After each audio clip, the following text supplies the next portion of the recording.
नहीं नहीं भाई, ये सच में ज़्यादा हो गया। मतलब तीसरी वीडियो आ रही है, ये ज़्यादा हो गया। नहीं बल्कि रोमन रेंस ने उंगली कर दी, मतलब उंगली दिखा दी। अभी क्या डिटेल में हुआ उसके बारे में तो बात करेंगे, लेकिन सबसे पहले आपको बता देता हूँ अपनी वो जो प्रथा है वो दोबारा से शुरू होगी कि रॉ खत्म होने के बाद क्या हुआ या फिर स्मैकडाउन खत्म होने के बाद क्या हुआ। क्योंकि आपको पता है जब से थंडरडोम वाला सेटअप चल रहा था तब डब्ल्यू शो के खत्म होने के बाद कुछ भी नहीं करती थी। क्योंकि डब्ल्यू जब क्राउड आता है ना तो वहाँ के क्राउड के लिए स्पेशली कोई छोटे मोटे सेगमेंट कर देती थी कि भैया रॉ खत्म हो गई तो ये क्राउड हमारे लिए स्पेशली देखने आया, तो इनको भी कुछ दिखा दो, कुछ मैच वगैरह, या फिर ऑफ एयर जाने के बाद क्या चीज़ें होती हैं। लेकिन थंडरडोम चल रहा था इतने टाइम से तो ये चीज़ हमको देखने को मिल नहीं रही थी। लेकिन आज जब पहली बार स्मैकडाउन पर क्राउड आया तो भाई डब्ल्यू ने भर भर के स्टफ दिया। सबसे पहले जैसा हमने स्मैकडाउन की एंडिंग में ही देखा था कि सेथ रॉलिंस ने मनी इन द बैंक के ब्रीफ केस को निकाला था और उसके बाद जो स्मैकडाउन है वो ऑफ एयर चली जाती है। लेकिन स्मैकडाउन के ऑफ एयर जाने के बाद सेथ रॉलिंस ब्रीफ केस को लेकर नीचे उतरते हैं और वो ये कहते हैं कि भाई यही फ्यूचर है और वो mister money in the bank बनने वाले हैं इस साल के। जिसके बाद केविन ओवंस आते हैं और केविन ओवंस आकर जो है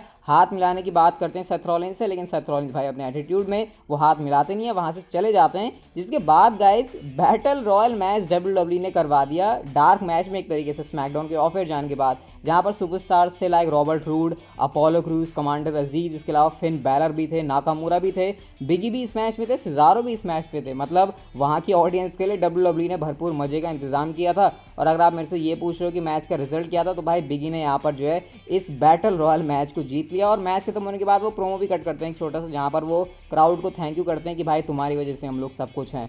तो क्या ये डब्ल्यू हिंट तो नहीं कर रही बिगी को क्राउड में ओवर करने के लिए ऐसा कुछ करके, और क्या पता मनी इन द बैंक भी जीत रहे हो। वेल खैर इतनी खिचड़ी पकाने की जरूरत नहीं है, लेकिन ये वो स्टफ था जो कि हमको देखने को मिलता है। कमेंट में ये वाला सवाल भी आप लोग मेरे से पूछ रहे थे कि भाई जो स्मैकडाउन में क्राउड आया था वो कितना था। वैसे मैंने कमेंट में एक दो को आंसर कर दिया था, लेकिन हर कोई तो भाई कमेंट पढ़ नहीं पाएगा, तो मैं आपको बताया था एग्जैक्ट नंबर्स।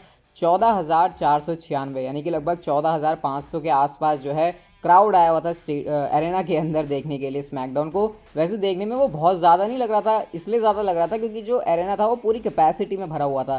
तो जैसे हमने रेसलमेनिया में देखा था कि भाई उसकी कैपेसिटी तो 50-60 हज़ार है, लेकिन फैंस आए थे 20-25 हज़ार के आसपास, तो इसलिए वो खाली खाली लग रहा था। इसलिए स्मैकडाउन में आपने देखा होगा कि जो चीयर है वो 14,000 लोग कर रहे थे, लेकिन ऐसा लग रहा था कि भाई जैसे 50-60 हज़ार लोग एक साथ चिल्ला रहे हो। मतलब एज की एंट्रेंस के टाइम पर तो भाई जैसे मैंने बताया मुझे तो एंट्रेंस ही नहीं सुनाई दी उनकी कि वो बोल क्या रहे हैं। तो भाई 14,000 लोगों ने मिलकर इतनी एनर्जी भर दी थी, और ये चीज़ कंटिन्यू रहने वाली है भाई। अभी रॉ भी होगी, मनी इन द बैंक भी होगा, सब होगा यहाँ पर। एटलीस्ट शुरुआत के मुझे लगता है 1-1.5-2 महीने में तो क्राउड की एनर्जी ज़बरदस्त रहने वाली है। और 14,500 लोगों के साथ ऐसा हो रहा है, तो भाई थोड़ी सी कैपेसिटी अगर और बढ़ गई तो सोचो भाई ये डब्ल्यू के जो एनर्जेटिक फैंस है वो क्या करेंगे।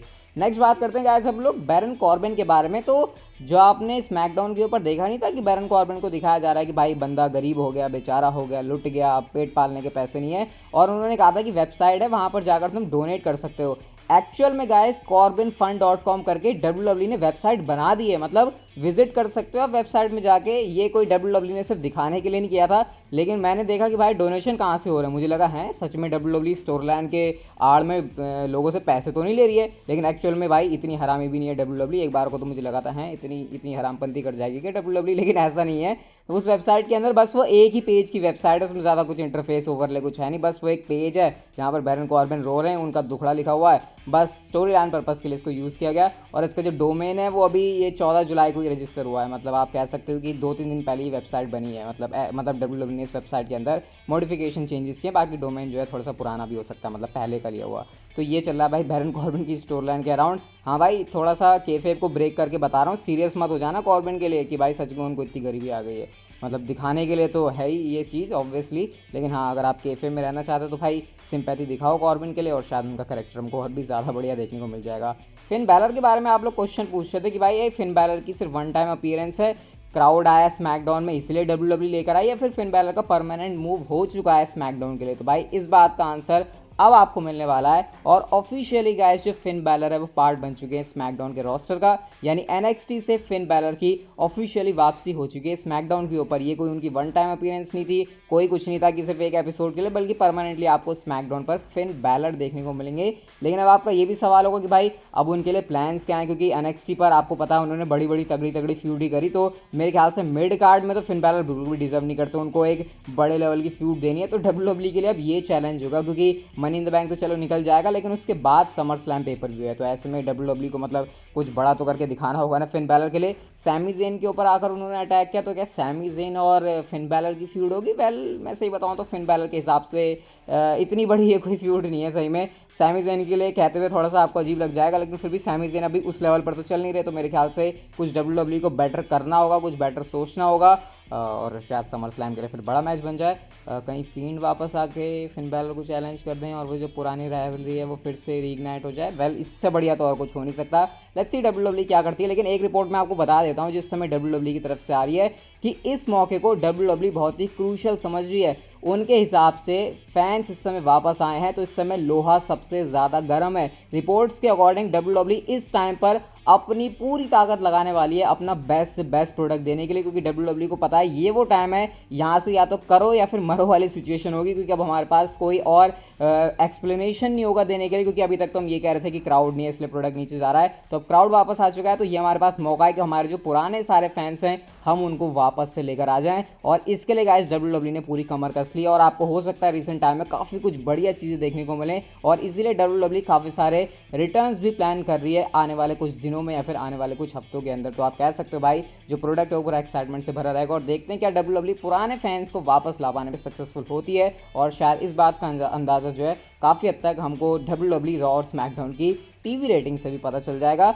नेक्स्ट एंड फाइनल स्टोरी की बात करते हैं, तो भाई रोमन रेंस ने कुछ ऐसा कर दिया जो कि हील कैरेक्टर के ऊपर सूट करेगा उनके या फिर नहीं, आई एम स्टिल कंफ्यूज। लेकिन भाई ये कंट्रोवर्शियल बहुत ज़्यादा ज़रूर है। अब आपको पता है टेलीविज़न के ऊपर जो डब्ल्यूडब्ल्यू के कैमराज हमको चीज़ें दिखाते हैं हम सिर्फ वही चीज़ देख पाते हैं। अब जैसे कैमरे का फोकस रोमन रेंस के ऊपर है तो हमको नहीं पता भाई पीछे एज क्या कर रहे हैं। तो होता क्या है, जब आपको पता है आज हमने 6 मैन टैग टीम मैच देखा था, रोमन रेंस ऊसोस जीत गए थे, लेकिन उसके बाद उनकी धुनाई हो गई थी जब रोमन रेंस के ऊपर भी उन्होंने सबमिशन मूव लगाया और चेयर से भी उन्होंने सूता था ऊसोस को एज ने। लेकिन जब रोमन रेंस अपनी एग्जिट कर रहे थे एरेना से, तो उसके बाद रोमन रेंस ने ऐसी चीज़ करी जो मेरे लिए जाननी तो भाई बहुत ही ज़्यादा शॉकिंग है। रोमन रेंस ने क्राउड को जो उनको बू कर रहा था उनको दिखा दी मिडिल फिंगर। बिल्कुल सही सुन रहे हो आप लोग, जैसे कि आप लोग फुटेज के अंदर भी देख सकते हो। रोमन रेंस अपनी जो एग्जिट है उसको कर ही रहे हैं, और जाते जाते बिना फैंस की तरफ देखे उन्होंने अपना हाथ ऊंचा किया और वो जो मिडिल फिंगर है उसको दिखा दिया। वेल एक हील सुपरस्टार की तरफ से यूजुअली जब डब्ल्यूडब्ल्यू जैसा प्रोडक्ट हो तो ऐसी चीज़ें करना, ऐसी चीज़ें हम देखने को मिलती नहीं हमें। लेकिन शायद रोमन रेंस ने ये चीज़ इसलिए भी करी क्योंकि उनको पता होगा इस समय जो डब्ल्यूडब्ल्यू के कैमराज है वो उनके ऊपर तो है नहीं, तो ऐसे में ये चीज़ वैसे भी लाइव तो जाने नहीं वाली, तो थोड़ा सा अपने ऊपर हीट लेने के लिए या फिर क्राउड जो उनको बू कर रहा है उनको चिढ़ाने के लिए रोमन रेंस ने ऐसा किया। ऑब्वियसली रोमन रेंस को सच में तो कोई चिढ़ होगी नहीं फैंस से, क्योंकि सारे डब्ल्यूडब्ल्यू सुपरस्टार दिल के तो अच्छे ही होते हैं, लेकिन फिर भी ये रोमन रेंस का मिडिल फिंगर दिखाना यार, मतलब ये बहुत ज़्यादा कॉन्ट्रोवर्शियल सा है। अब शायद ये मुझे ही लग रहा है लेकिन एक्चुअल में है यार, मतलब ऐसे तुम दिखा नहीं सकते, वो भी डब्ल्यूडब्ल्यू के प्रोडक्ट के अंदर। वैसे ईडब्ल्यू के अंदर John Moxley, MJF, Chris Jericho ये सब तो दिखाते ही रहते हैं, लेकिन भाई डब्ल्यूडब्ल्यू का जो स्टैंडर्ड है वो थोड़ा सा डिफरेंट है, और रोमन रेंस जैसे सुपरस्टार का ऐसा करना भाई ये तो क्राउड के लिए एक तरह से यही है, जिसको पता चलेगा वो सोचेगा नहीं भाई, 2 बार सोचेगा वो कि रोमन रेंस को बू करूँ या फिर नहीं। लेकिन मुझे लगता नहीं रोमन रेंस ने इसको ज़्यादा मीन किया, उन्होंने जस्ट अपने ऊपर हील वाली हीट लेने के लिए ऐसा किया होगा, और बड़े स्वैग में जो है मिडिल फिंगर दिखा के वो अपनी एग्जिट कर लेते हैं। वेल आपके इसके ऊपर रिएक्शन क्या है मुझे आप लोग कमेंट करके जरूर बताना कि रोमन रेंस ने मिडिल फिंगर दिखाई। ये वाली वीडियो गाइस अगर आपको अच्छी लगी तो लाइक कर दो, चैनल को सब्सक्राइब करके नोटिफिकेशन बेल को ऑन कर दो, and see you guys in my next video.